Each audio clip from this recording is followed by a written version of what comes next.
Welcome our valedictorian, Patrick Verdier.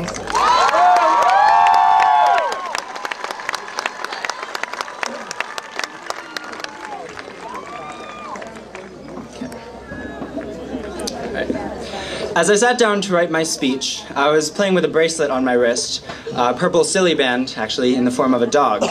And I noticed that the material looked frayed near the dog's ear. So I took the bracelet off to inspect it more closely. And as I stretched it out to get a better look at the damage, it suddenly snapped. And I didn't know what to do with it. I just had this random purple curved line in my hand, no longer a dog. So even though I was a bit sad, as an optimist, I tried to make the best out of this situation. I thought to myself, hey, maybe I can use this broken bracelet as a symbol or metaphor to help illustrate a point in my speech. Unfortunately, I couldn't find a way to connect this torn silly band with what I wanted to say, so I just took the band and I threw it away and I got back to writing.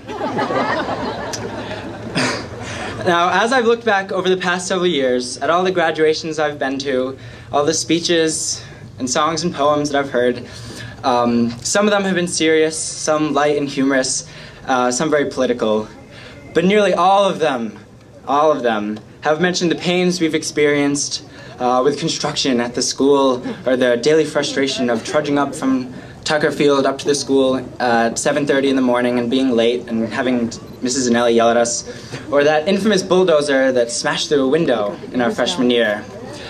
In short, many people playfully mocked the school, or even just outright complained about it, but that's not my job. I, along with others, want this class to leave looking back with fondness at CHS.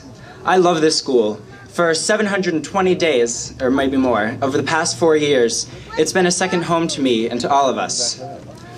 Some people think it's cool to trash talk the school, but I beg you to reconsider. Look back at all the friends you have made and the friendships you have maintained. Look at the classes you've taken and the things you've learned.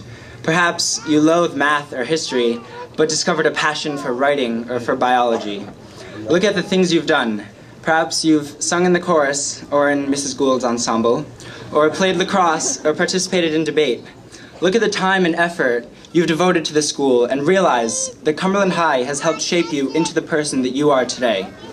For many of us, the diplomas we will be receiving are the keys to our future success. We're here because we have worked for 12 years to be here, with motivation and dedication. If you think, really think, you'll realize what this town and what this school have done for you. Sure, you may be sitting here today in the sun, having to listen to me talk, with your feet in a pile of goose poop. But I assure you, it's all been worth it. With our diplomas, I know that our class will go far. I've had the pleasure and real honor of meeting some incredible people, future politicians and lawyers and writers, musicians and singers and comedians, scientists, historians and teachers. We have some talented athletes who are just incredibly devoted and driven. During portfolio presentations, I saw a student bring a teacher to tears with his passion and his love for art. We have students next year who will be serving this country in the armed forces. In short, Cumberland High School has produced some remarkable people. And to everyone in the class of 2011, or 2012, or 15, or 20, and everyone beyond that, I look forward to seeing the talents that you produce. To everyone, I urge you to discover your passions. This is truly important. Whatever you do next year, and in all years after, do what you love. Dream big and strive to attain your goals. But do not be too hard on yourself, and do not take life too seriously. Remember that success, no matter how you define it, does not come easy. Persevere and never lose sight of those who have loved you and helped you and brought you to the point you are at. We are blessed in this country with freedom and opportunity, so take advantage of it. Before I conclude, I would like to thank a few people.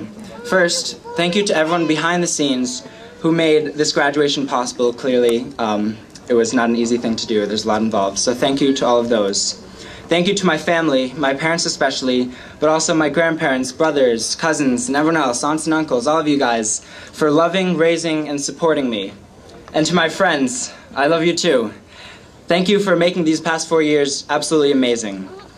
I would also like to thank a few teachers, Miss Alves for helping me develop not just musically, but as a person, Mrs. Jans, who's one of the sweetest women you'll ever meet, for helping me discover my love for math, and Mr. Tom Kenwood, or TK as we all call him, for his unceasing devotion to the teams he coaches and for his persistent belief in me, even when I didn't want to run this year. And to all my other teachers for teaching and inspiring me. And thank you and congratulations to everyone in the Cumberland High School class of 2010. We've worked for this and we've finally gotten it.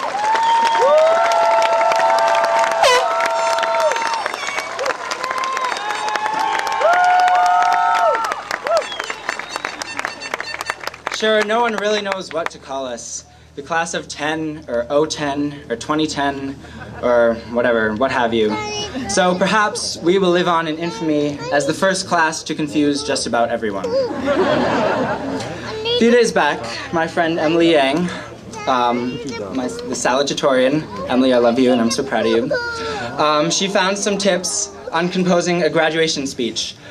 We are some really bad procrastinators, and so we sought advice as we were rushing to complete our speeches for Mrs. Gould. So we went to the internet, that omniscient internet, and I read that a speech giver, me, should leave his audience with one main idea to take from his speech.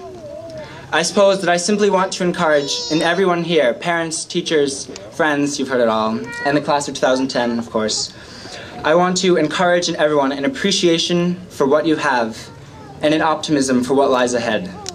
Thank you all for listening. It has truly been an honor and a pleasure. Congratulations to the Cumberland High School class of 2010 and best wishes for an incredible future.